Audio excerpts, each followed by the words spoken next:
Naluri tubuhnya hanya memerintahkan satu hal, lari. Dengan sisa tenaga yang dimilikinya, Rendra bangkit dan berlari menuju salah satu lorong yang terbuka di sisi ruangan altar. Di belakangnya, suara jeritan makhluk-makhluk penjaga kembali menggema. Mereka mengejarnya. Lorong goa terus berguncang. Beberapa bagian runtuh tepat beberapa langkah di belakang Rendra. Ia berlari tanpa arah sambil menahan rasa sakit di kaki dan dadanya. Di tengah suara runtuhan batu, tiba-tiba terdengar suara Damar memanggil. "Rendra!" Rendra menoleh sekilas. Di kejauhan, ia melihat sosok Damar berdiri di tengah gelap. Namun, kali ini wajah kakaknya tampak seperti dulu. Tidak menyeramkan, tidak berubah menjadi monster. Damar tersenyum kecil sambil menunjuk ke arah lorong di sebelah kanan. "Cepat, keluar!" Rendra ragu sesaat. Namun suara geraman besar dari belakang membuatnya segera berlari mengikuti arah yang ditunjuk Damar.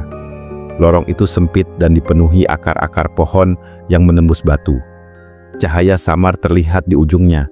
Cahaya bulan, jalan keluar. Rendra berlari semakin cepat. Tepat ketika ia hampir mencapai mulut goa, suara jeritan mengerikan menggema dari belakang. Rendra menoleh, dan untuk sesaat, ia melihat Damar berdiri jauh di dalam goa. Tubuhnya perlahan ditarik bayangan-bayangan hitam ke dalam kegelapan. Namun sebelum menghilang, Damar sempat berbisik pelan, "Jangan pernah kembali." Lalu kegelapan menelannya sepenuhnya. "Kak Damar!" Rendra menjerit, tetapi terlambat. Sebuah batu besar runtuh menutup sebagian lorong di belakangnya. Rendra akhirnya berhasil keluar dari goa dan jatuh tersungkur di tanah basah hutan. Hujan turun deras. Ia terbaring sambil terengah-engah menatap langit malam. Namun, dari dalam goa, ia masih bisa mendengar suara bisikan panjang, memanggil namanya, seolah makhluk-makhluk itu belum selesai dengannya. Keesokan paginya, warga desa menemukan Rendra berjalan sendirian di tepi hutan dengan wajah pucat dan mata kosong. Tubuhnya penuh luka dan lumpur hitam. Tak ada seorang pun berani bertanya banyak setelah melihat keadaannya. Rendra hanya mengatakan satu hal sebelum meninggalkan desa. "Bakar semua jalan menuju goa itu." Beberapa hari kemudian, Rendra kembali ke kota dan mencoba menjalani hidup seperti biasa. Namun, teror itu tidak pernah benar-benar berakhir. Setiap malam tepat pukul 3 pagi, ia selalu mendengar suara tetesan air dari sudut kamarnya. Tik, tik, tik, padahal lantainya kering. Kadang ia mendengar suara bisikan pelan di telinganya saat lampu mati. Rendra, dan yang paling mengerikan, setiap kali ia bercermin, selama sepersekian detik ia bisa melihat bayangan Damar berdiri di belakangnya, diam, dengan mata putih menyala. Hingga suatu malam, tetangga apartemennya mendengar Rendra menjerit sangat keras dari dalam kamar. Jeritan itu tiba-tiba terputus saat pintu didobrak. Rendra telah menghilang tanpa jejak. Tidak ada darah, tidak ada tanda perlawanan. Hanya ada lantai kamar yang dipenuhi tanah hitam basah, dan jejak kaki berlumpur yang mengarah ke dinding. Sejak saat itu, warga desa di pedalaman Sumatera kembali percaya pada satu larangan lama. Jangan pernah mencari goa terlarang, karena sekali tempat itu mengenal namamu, ia tidak akan pernah melepaskanmu.